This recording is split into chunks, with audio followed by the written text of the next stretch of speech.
Jones and his Burn the Koran campaign.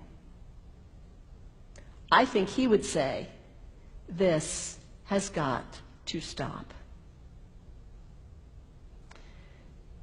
Followers of Islam believe that the Quran is a collection of revelations received by the Prophet Muhammad from God about 1400 years ago. They believe that Muhammad was the last of a series of prophets and teachers and messengers that included Adam, Moses, Jesus, Abraham, all names revered by us as well. The word Islam means peaceful surrender to the will of God. The Quran was written at a time when the Muslim people were being driven from their homes, persecuted, and killed. The Old Testament was written at a time when Jewish people were being driven from their homes, persecuted, and killed. And religious scholars will tell you that most Holy Scriptures have stories of war and violence in them. Throughout history, most faiths have used these texts to justify violence. And if there's anyone in this room at this moment who's thinking that I've got it wrong, after church today, pull out your Bible and look up Psalm 137. And you'll see that our own text has passages that can make us uncomfortable.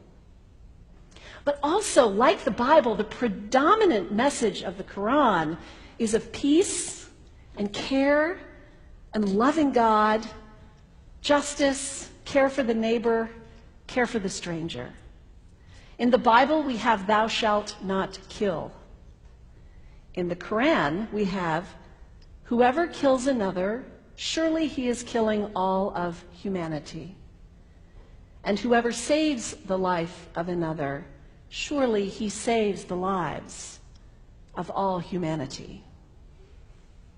These are words of peace, words of faith, words that could save the world if we would take them to heart.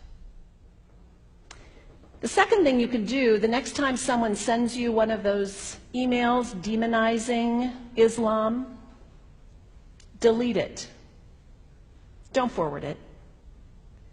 Don't participate in the stereotyping. Don't give in to your fear. It's okay to be a little afraid. We all have those emotions. Just don't give in to it. Don't sign on for it.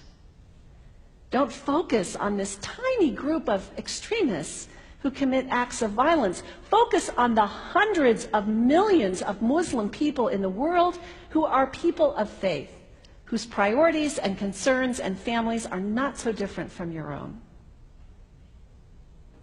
And third, when you think of Muslim people, think of individuals. Think of the professor at Ohio State. Think of the engineer at Honda. Think of the teacher at the elementary school down the street. When you think of Muslim people, remember those who died on 9/11, not the hijackers. There was only a handful of them. Remember Mohammed Sunhami Hamandi. He was born in Pakistan. He came to the United States as a small child with his parents. He played high school football. He went to college. He became a part-time ambulance driver. He died, this Muslim young man, on 9/11, trying to rescue people and save lives. When you think of Muslim people, remember Mohammed Salahuddin Cloudhurry. He was a waiter at Windows on the World, which was at the top of the World Trade Center. He died that day. His wife had their baby 2 days later. When you think of Muslim people, remember Rama Salih. She was a woman, 28 years old. Her neighbors described her as fun and outgoing and generous. And she died on American Airlines Flight 11, 7 months pregnant with her first child.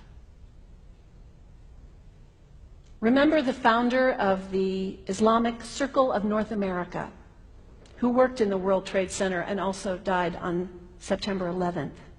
That same group now is giving away tens of thousands of copies of the Quran in response to the campaign about burning the Quran. In the language of their own tradition, they are spreading words of faith and peace and hope. One of the ladies at the 8:30 service this morning said to me after, maybe we should declare September 11th, buy a Quran and read some of it. It is for us to share our message of love and hope and peace, but let us do it with grace and respect and above all, humility. God grant us, as individuals, as a nation, as Christians, the humility for this work.